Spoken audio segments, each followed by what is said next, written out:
کبھی کبھی ذہن میں یہ بھی خیال آتا ہے اچھا جی میں توبہ کر لوں گا، اللہ بڑا رحیم ہے، اللہ نے کسی کو تو معاف کرنا ہی ہے، اللہ معاف کر دے گا۔ بھئی اللہ رحیم ہے، معاف کر دیں گے، یہاں تک تو بات ہے صحیح، لیکن اگر موت کے وقت ایمان ہی سلامت نہ رہا تو پھر کیا بنے گا؟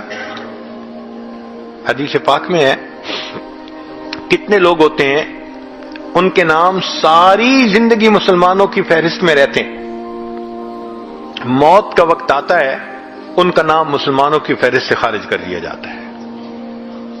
کتنے لوگ ہوں گے قرب قیامت میں یصبح مؤمنا و یمسی کافرا، نبی اسلام نے فرمایا صبح اٹھیں گے ایمان والے ہوں گے، شام سونے کے لیے بستر پہ جائیں گے ایمان سے خالی ہوں گے۔ تو بھائی یہ جو ایمان سلب ہونے کی بھی باتیں ہیں، کہیں ایسا تو نہیں کہ گناہوں کے بد اثرات کی وجہ سے ایمان ہی سلب ہو جائے، پھر کیا بنے گا؟ رحمت تو ہوگی نا ان کے لیے جو ایمان کے ساتھ چلے گئے، اور ایمان سے ہی محروم تو پھر کہاں سے رحمت کا سوال پیدا ہوا؟ اور علماء نے لکھا ہے کہ کچھ گناہوں کے بد اثرات عین موت کے وقت ظاہر ہوتے ہیں، ان میں سے ایک گناہ زنا کا گناہ ہے۔ اس زنا کے گناہ کے اثرات دنیا میں تو ہوتے ہی ہیں، موت کے وقت بھی ظاہر ہوتے ہیں۔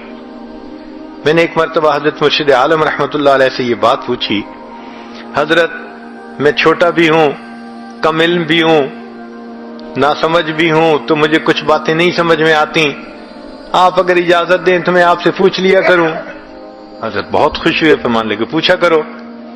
تو میں نے یہ سوال پوچھا کہ حضرت تلبیس ابلیس کتاب میں ایک واقعہ پڑھا ہے، ایک حافظ قرآن تھا جس نے کہ بد نظری کی، شہوت کی نظر کسی پر ڈالی، اور اس کی وجہ سے 20 سال کے بعد وہ قرآن پاک سے محروم ہو گیا، قرآن پاک سینے سے ہی نکل گیا۔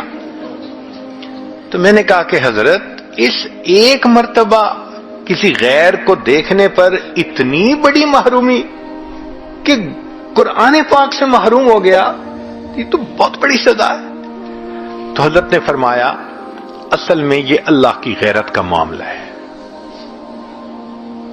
وہ کیسے؟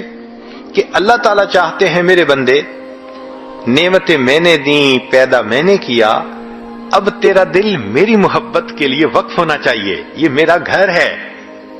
جب ہم اپنے دل میں اللہ کی بجائے کسی غیر محرم کو بساتے ہیں اور اس کی محبت دل میں لاتے ہیں، اب کسی عورت کے گھر ذرا کسی اور عورت کو لا کے بٹھاؤ نا، پھر دیکھو وہ کیسے ریئیکٹ کرتی ہے۔ تو فرمایا یہ اللہ کی غیرت کا معاملہ ہے، اور اللہ کو جب غیرت آتی ہے پھر اللہ تعالیٰ کوئی بھی سزا دے سکتے ہیں۔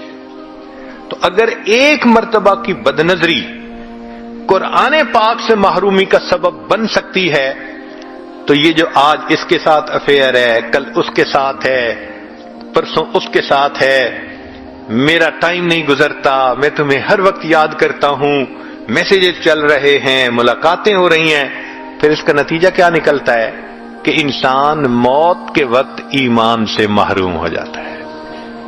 علماء نے لکھا ہے زبان پہ فالج پڑ جاتا ہے، کلمہ پڑھنا بھی چاہے کلمہ نہیں پڑھ سکتا، اللہ توفیق چھین لیتے ہیں۔ تو اس لیے ایسے گناہوں سے توبہ کرنی فی الفور ضروری ہے۔